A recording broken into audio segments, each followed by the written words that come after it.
Hi, welcome to Art of Academia, a weekly podcast featuring interviews with leading scientists and insider takes on life in academia, hosted by Komal and Madan, researchers from Cancer Science Institute, Singapore. I used to be a lot more reflective when I was writing my journal regularly. Right, I kind of knew what was happening with life because I guess you're also spending every day when you go back and write, you think about it, and then that makes you more likely to remember. But since I stopped, and particularly, I don't know if you remember, I was telling you that I'm in a mode of like doing stuff for the past couple of weeks. It's just nice because you get stuff done, but the downside is like I feel a bit out of touch with what's happening. That. Yeah. Can you not do both? I guess I could. I have been thinking about going back to journaling actually. How come that stopped? Just got busy? I think I started because I really felt like I needed to. I think I really need to. I should. Yeah. Yeah, so like, yeah, for some reason it was just like really calling to me. I felt like I needed to write down my thoughts. I guess I was a bit overwhelmed also. There was a lot going on at that time. This was, I think, during the pandemic. Although it's not, I think it was more the fact that I had the time. Yeah. But I started and it was very helpful. Like, I think in the beginning, my top concern was I was very upset by the fact, at least I thought, it was kind of true, that I wasn't being very productive at work. Right? And I was like trying really hard to, I guess, overcome that.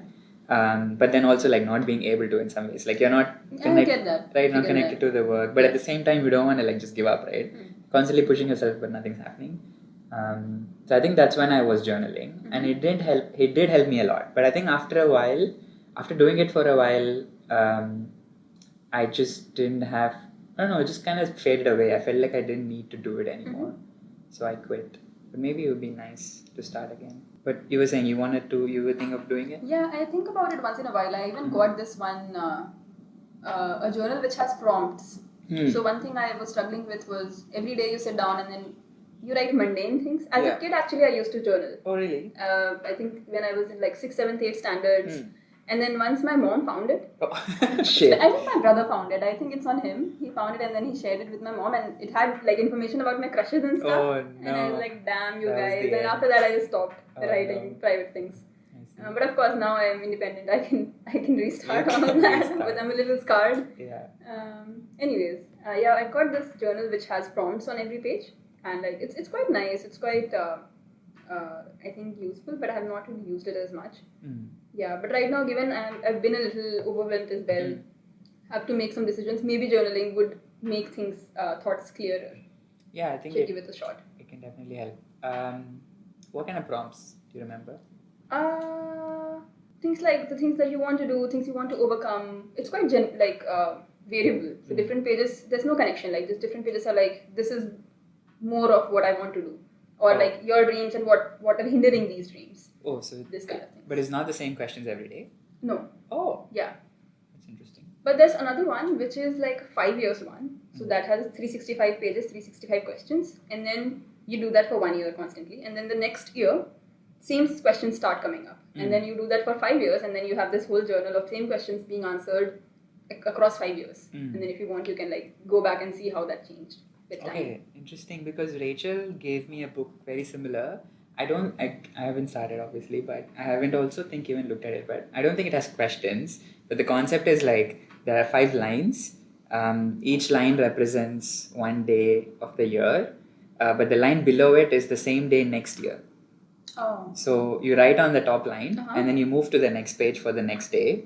And then I guess 365 pages. Once you finish, basically what I just mentioned. Yeah, so you come back to page 1. So I guess then you see on the same day 5 years across. Right. If you maybe the one I am mentioning concept. is also the same, because I have not seen how it looks structurally. I've just read about this thing. I see. Yeah. Yeah, cool stuff. I have somehow I have a repulsion towards physical journals. I don't know. They just don't. What the hell? They just don't like speak to me. Oh my goodness. To come right in. I tell you, right? I'm still a pen paper gal. Like I really like to. Yeah, I know. People really romanticize about pen and paper, but I don't get it, man. I really don't get it. Like it. I think, like Abhinav, for example, he is adamant about this. We've had very long conversations. He insists that unless you write something down, you can't learn it. And fair enough, I get some of the things about it. So I think the only time I use pen and paper is when I'm like brainstorming something. Mm-hmm. When I really need that flexibility. I guess sometimes you want to draw random shit. Then it's good. Yeah. Um, I think for me, apart from science, even science and like logistics and thinking and all, it is nice on paper, but especially feelings needs paper. I mean, you're an artist, so it makes sense. Maybe. I feel like that's a strong connection. But for me, like the You're only a time writer also. I don't have to write on with pen and paper though. Yeah, I guess 99% of my writing is on the computer. On the computer, yeah. And if anything, the only time I actually managed to successfully keep a journal was when I did it on Notion. And I'm pretty sure the fact that it was Notion was the reason I kept doing it for so long. I get it. For 2 years Fair. actually. I think I did it pretty much every day for 2 years. And for me, the nice thing was I can change the prompts, right? I can customize the prompts. If I want to change up the format, I can, like, it's fully under my control. I don't have to like stick to someone else's design of like, or try this. Yeah, pen and paper stuff. Actually, something that I did this year was also in the beginning of this year, where I would write something like anything special or anything nice or anything good that has happened, and then put it in a jar. And now we are coming to the year end, and that jar is almost full. Oh, damn. So I'm super excited to just like open up and like read those things. About it. Okay, yeah, that's just, cool. Capturing the entire year.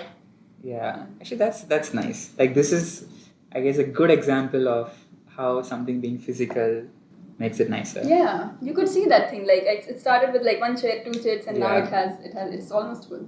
True. Quite fun. Yeah, I don't know. I guess I'm just more excited about like digital stuff. Yeah. How did we get here? We just started with WhatsApp. What has been happening? Life updates. We should do life updates. Oh, victories! I now know that I can cook edible food.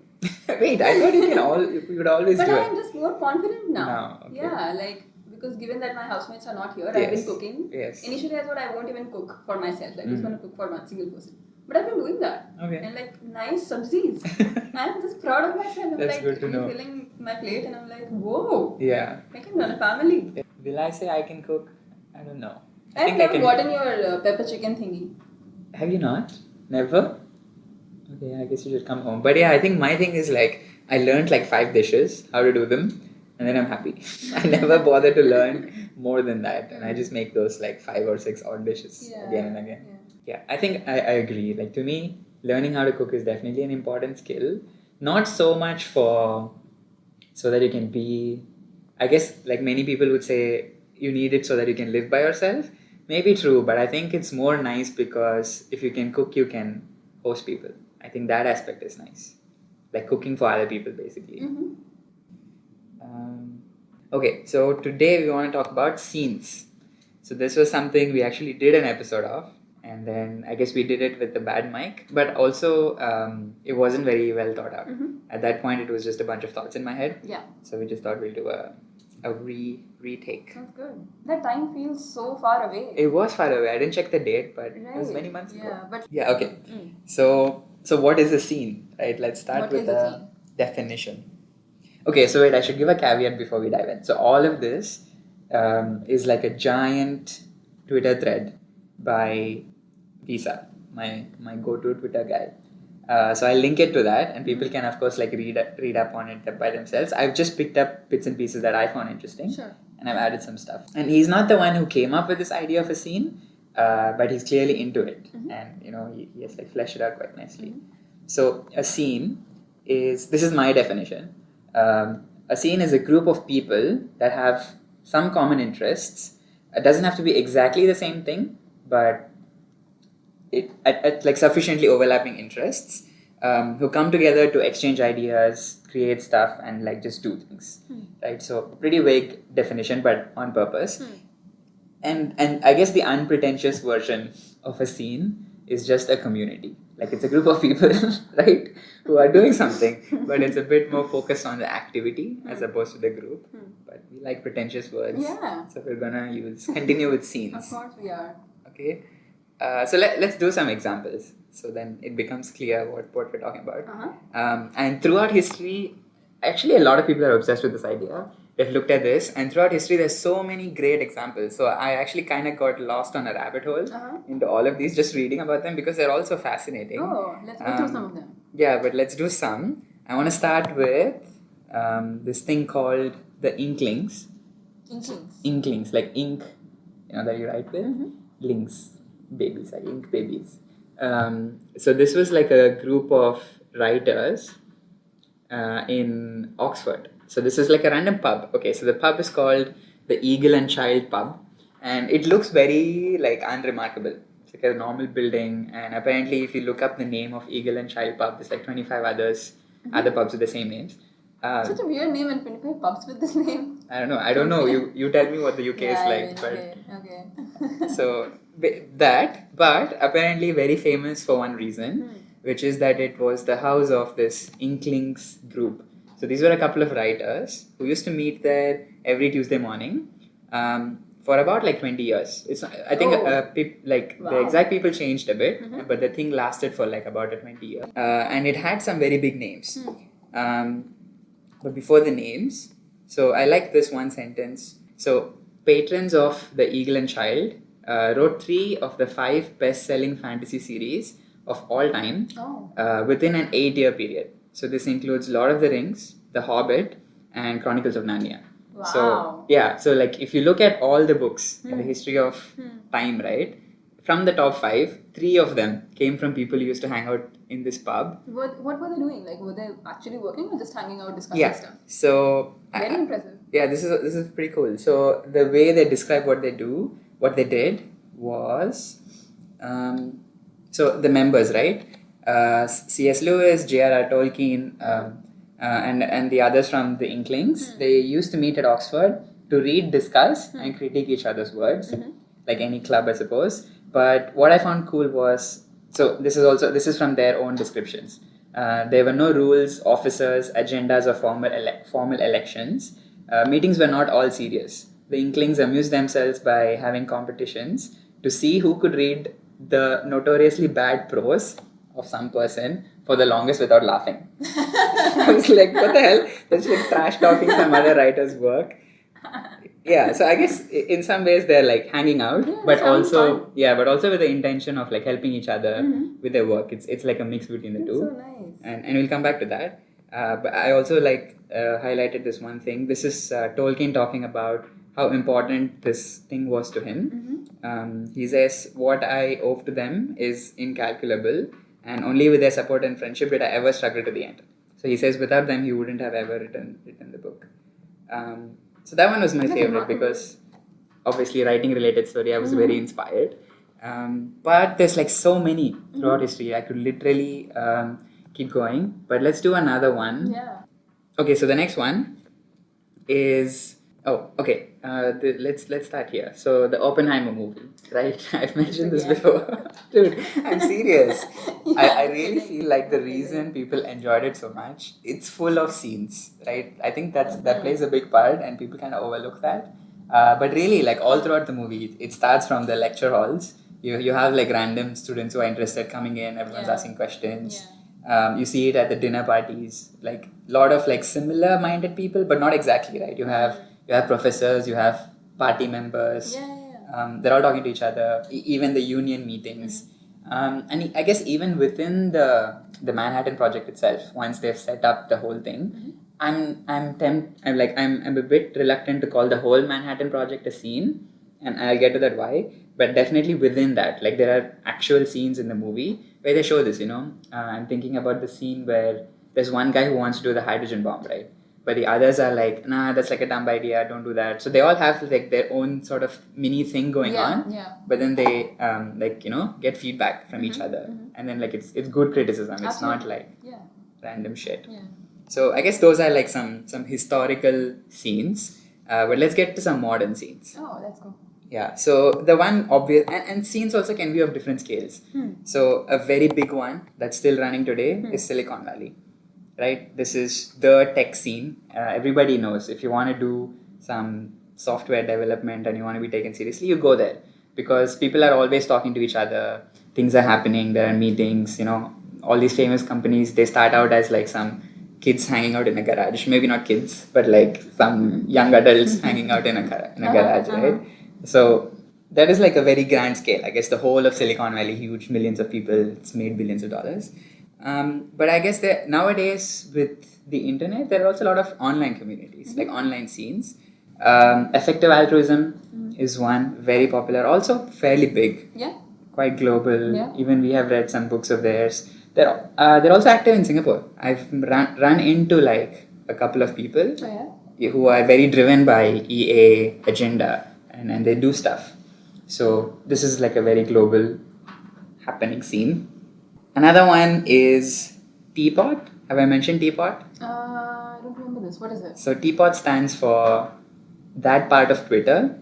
Oh, that's it? Yeah, it's that part of Twitter. That's tpot. Tpot, right? Yeah, and it's hard to describe them, man. Like they're a bunch of weirdos, and they all do like very different things.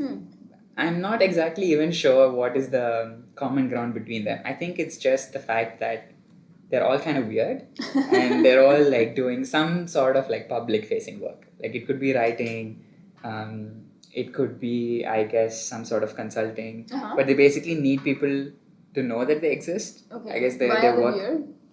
They're weird in so many ways, man. Where to start? So Because the way you're describing them, they seem okay. They seem alright. Doing normal, regular jobs. it's not regular jobs. No, it's not regular jobs. It's maybe they do have regular jobs, but okay. Let's start with a few teapot people I know. So Visa is a teapot person, Oh, okay. right? So his main job is consulting, right? Which sounds normal, but when you really think about it, is it? I feel like consulting is such a weird job. What do you mean? There's so many consultants in the entire world. Okay, Different businesses, different fields. Okay, I don't know how much you want to go into this, but when you say consultant, we're thinking like, okay, there's McKinsey or something that hires somebody and they're paying, now they work with some company and then they're paying, right? No, these kind of consultants, they're like, they don't work for a company, they're like freelancers. And I think the people they advise, I don't know about Visa so much, but this genre is like, there is some guy who's like a high performing individual, has a lot of money, and he decides that he just wants to talk to someone. And then they will pay you money because you're known to be someone who can like help. I can't put it into words. We had a conversation before about Venkatesh Rao. Do you remember? We did, yes. Yeah, I was thinking of him. So it's like... And even this guy, Rick Rubin. Oh, Rick Rubin. Legend. Yeah, exactly. He's not on Teapot, but he's exactly the kind of guy I would put in Teapot. Yeah. So, but like, okay, let's keep the consulting thing. I'll give you a few more examples. So there's another one called Ayala. She's like I don't know if this is the politically correct term, but she's basically like a sex worker, or used to be a sex worker. I don't know if she still does it, but she's someone who is just like fully embracing and into sex. Like she just really enjoys it. And then she charges for it. And I guess she rose to fame. I don't exactly know how. I think there were a few documentaries that was happening. I think she was on OnlyFans or something. But she just became like the sex worker person on Twitter.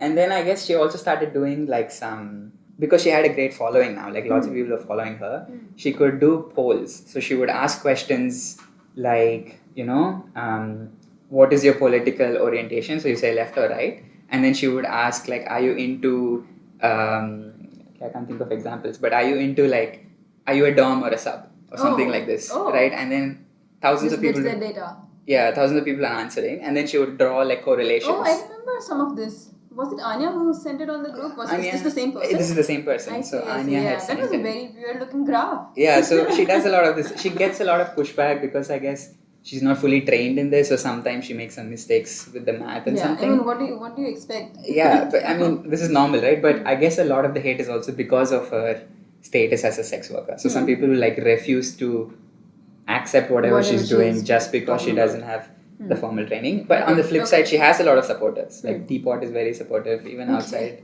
there are supporters. Nice. So that's one example. Someone doing very unconventional things, right? And there's so many others. There's a lot of meditation people on Teapot. A lot of psychedelic lovers on Teapot. I can see that. So it's really hard for me to like club them. Yeah, I understand. It's really variable. Yeah, but they're all like kind of friends, and they all hang out. They have these events. Okay, that's a long thing on Teapot. I won't go into others, but there are other online communities like this. Maybe I'll just mention this. There used to be a blog, not used, there is a blog called lesswrong. Lesswrong. They refer to themselves as rationalists. So they're basically a group of people, I think, who mostly work on like AI research. And I guess like they have a couple of things, but one of their favorite topics is like AI alignment research, which is basically how do you make AI not deviate away from like human interests. So if you build an AI, how do you make sure that it's not gonna like turn evil and go against us, something like that. So they're super into that. A lot of people who were in that community. So it was like a blogging. It was a blog, and you could like submit posts to them, and then like different people would vet it. Like if it resonated with a lot of them, you would kind of get upvoted. It was that kind of a community, and a lot of like today's sort of AI researchers came from that field. Ooh. From those people who were like blogging there early on. Yeah, so many examples, but I won't go into all of them. But scenes don't necessarily have to be intellectual. Like all the ones we've covered so far are sort of like like science, writing, or like even creative domains, but it doesn't have to be. So there's a very good story of something called Camp 4. What's that? Yeah, so this was a camp in Yosemite. Is that how you say it? In the USA? Wait, say again? Yosemite. No, never mind. I think it's like a national park or something. Okay. But basically, there is like a giant wall of granite somewhere in the US, and some campers just bumped into it, and they're like, "Oh, I want to climb that," right? And then so this was discovered in, I guess, in the 1930s. And by 1941, these climbers had like occupied a permanent campsite around that area, and they are like camping there illegally, right? Because I guess you're not allowed to, and most of them are like climbing bums, which means that they were like young men with like no money, lots of time, so they would just like hang around basically, and then like try to climb this thing. And what's cool is they apparently innovated like very very like a lot of new techniques, instruments even for climbing all came out of like this camp, because they were like always trying new things, like how else can I climb, right?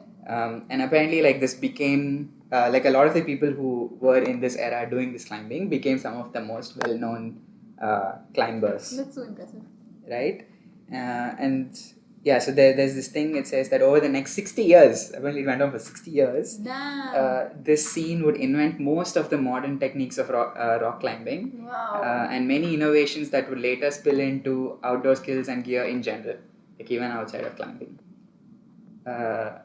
And maybe we can like flash a picture. If you look at it, right, it looks like it's like a barren piece of land. Like you would not think anything special is happening there. It's just like a few random tents. Like this is somebody writing about Camp 4. And they mentioned that it's like a walk-in camp, so you needed to haul everything. You couldn't even like drive there. So he's just saying that this basically already filtered out a lot of people who were like kind of wannabes. So only the people who really cared about climbing would like actually end up there.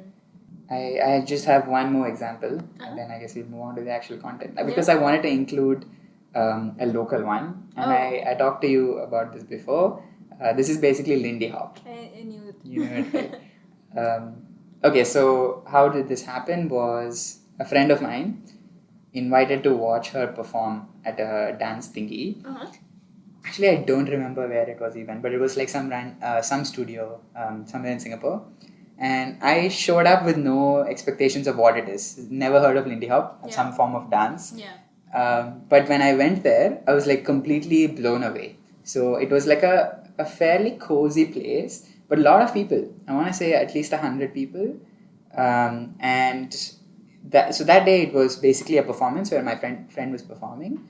But after that, it was sort of like an open session where there was nothing structured. So for a while, what happened was people would just randomly break into groups and then just start dancing. So everybody is sort of standing around, the like around the walls, and the middle is the dance arena, and people would like randomly pair up. There's music playing, so randomly like somebody would walk up to you, ask you to dance, and you just go with them, and then you start dancing. How fun.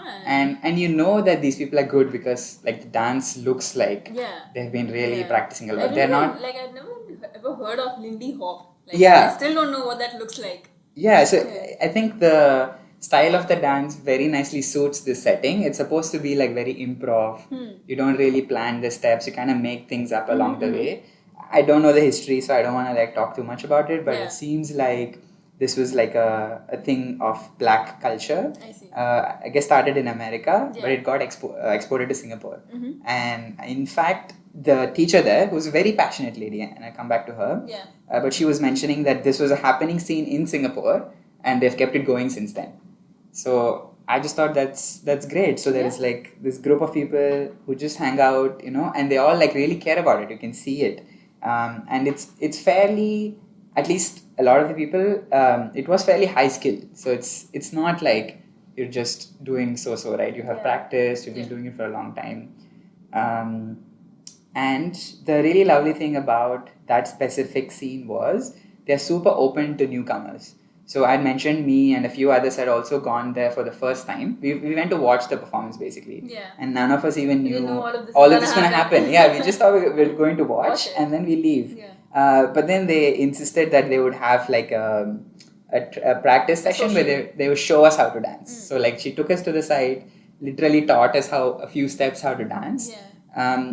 Which was very nice. Like I really enjoy. I hate dancing, not my thing, but I really enjoyed the way it was done. I think mostly because of the environment. Like when you see them dancing, you want to join. Yeah. And in the end, I did join. So whatever few steps they taught us, we could then go use on the arena and be part of it for like a brief period. That's cute. Alright, so we talked about like a few examples, and I covered some of these already, but I just want to like highlight what I think makes a good scene. So what are like the elements of a good scene? Yeah. So I just have a few bullet points. So the first one is it should be overlapping interests, but they should also be diverse. Like you don't want everybody to have the exact same skill set. Like you should all have common interests, but it's nice if you also like have adjacent things that you can learn from each other off of. And I think you also need like some level of mutual respect and appreciation. Like if you're part of the group, you need to feel like you can learn something from the other person. I think otherwise it doesn't work. Yeah. The other thing is it's like exactly in between just hanging out, like just having fun, and then like working on a project. Hardcore work. Right, like you have like very defined goal. It's neither of those things. It's not just hanging out. It's also not working on a project. It's really in the middle. It feels like if it's too unplanned, Nothing will get done. yeah, you're just like fucking around and whatever. But at the same time, if it's like too defined, also maybe it's still productive. Pressured and then Yeah, but I don't not want to as call fun. it a scene exactly. And I thought like the old concept we discussed in Breaking Smart actually applies here. This was like rough consensus, maximal interestingness. Yes. So you have like a vague sense of where you are headed, but you don't like define everything and like formalize it and like, okay, tick, tick, tick, so many things to do. Right. Then no longer a scene. That's a project.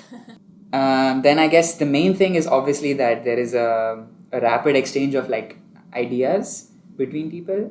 So if you found something, it could be just an idea. Maybe it's even like a new tool that you found, or like a new way to do something. Like a technique.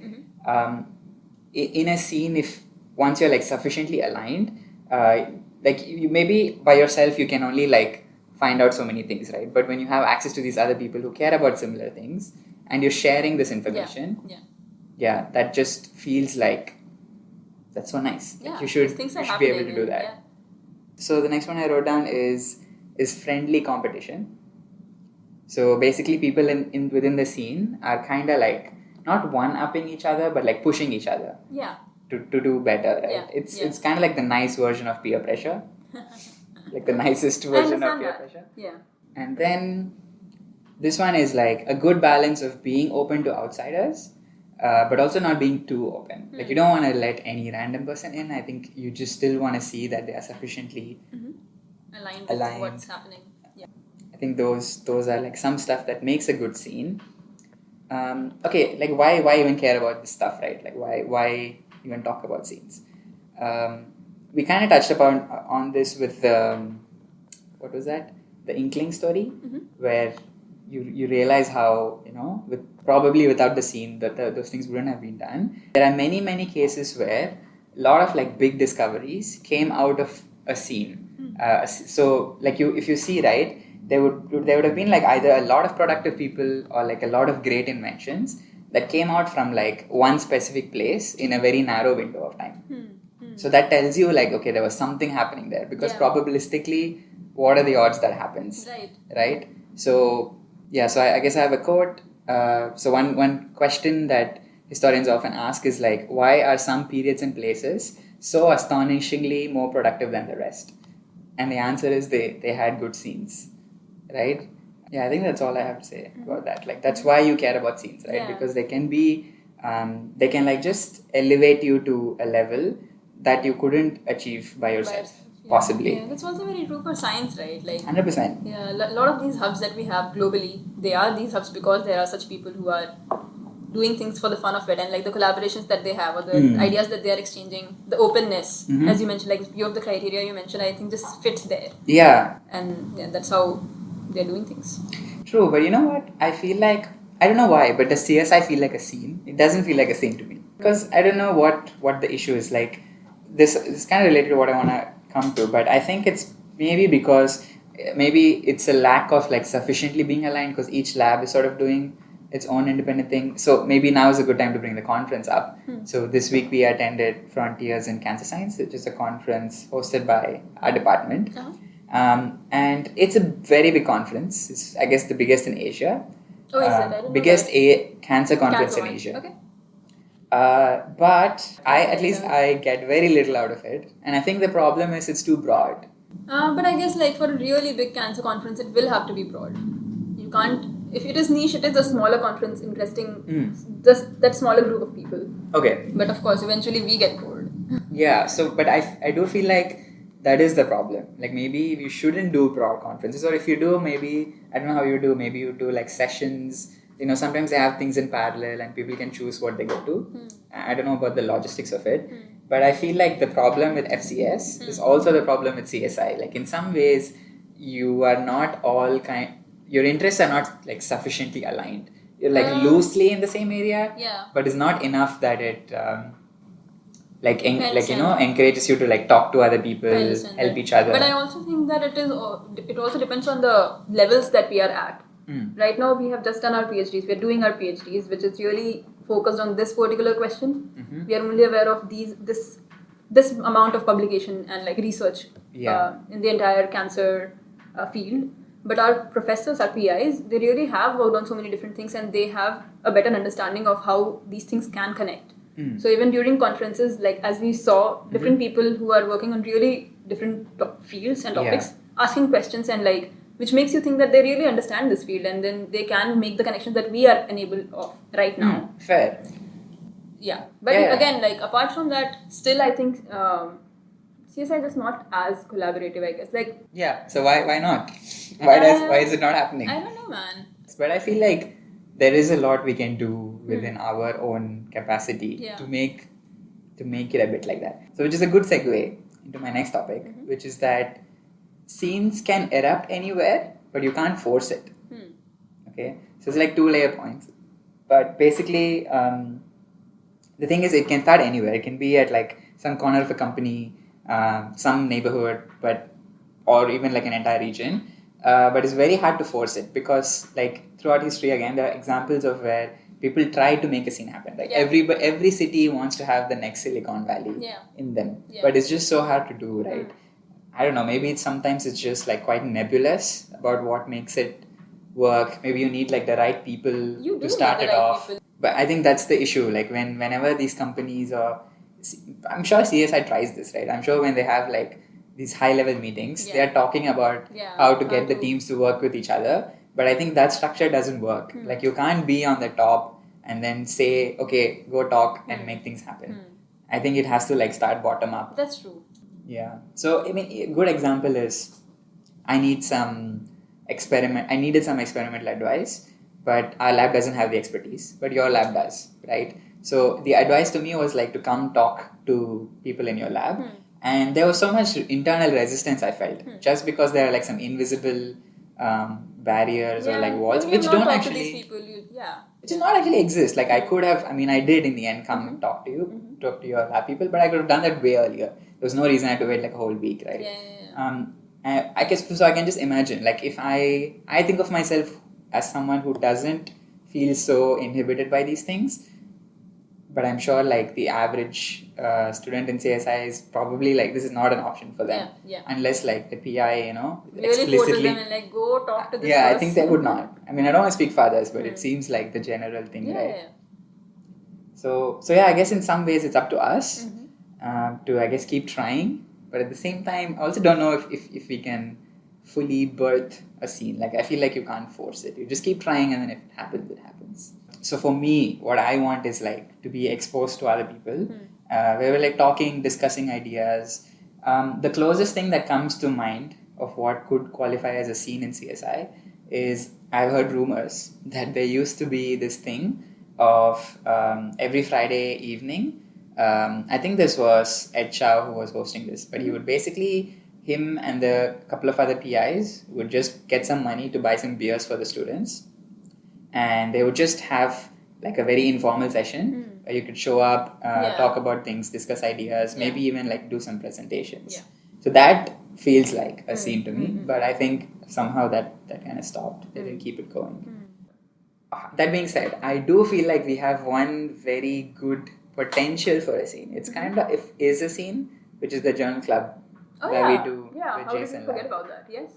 Yeah, which is quite nice. So, like, I guess just to explain to people, this is kind of different from the normal journal club because Jason doesn't join, which makes it quite informal. It just takes the edge off, right? And the way we've been doing that is like we just pick we have freedom to pick whatever papers basically, and sometimes if you don't want to do papers, that's fine too. And I feel like that has been working quite well. That people actually then pick things they care about. The discussion is nice, and I feel like even this podcast, some of the interview with Anya, Andy, kind of branched off of that side. Yeah. So I think it has potential. Okay, so to close off, before closing off, I just have some stray notes. Oh, there was a curious observation.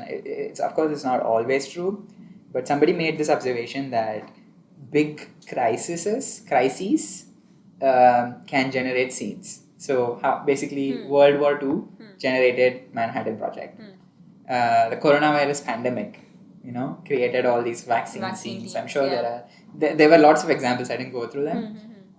Which kind of makes sense because when I guess there is like a huge crisis, everybody's sort of goals, priorities get aligned. Like everyone's on this one thing. Then I guess you can just collaborate very easily. And then the other thing was, I guess also scenes are also helped when there is external competition. Again, I'm just using the Oppenheimer example. A large part of what drove them to do that so quickly is that the Germans might build the bomb first, right?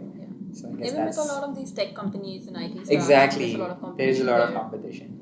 Okay, and the last thing was the importance of like a physical scene. I really like the idea of like physically having a scene, like one pub you can go to where you're all meeting in person, as opposed to like talking on Discord or something. All right, so I guess I'll just finish by reading a segment from an article. I'll share all the links for all of this later on.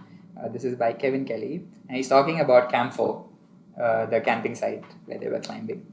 So he's basically saying what Camp 4 illustrated is that the best you can do whenever a scene pops up is to not kill it, right? Don't crush it.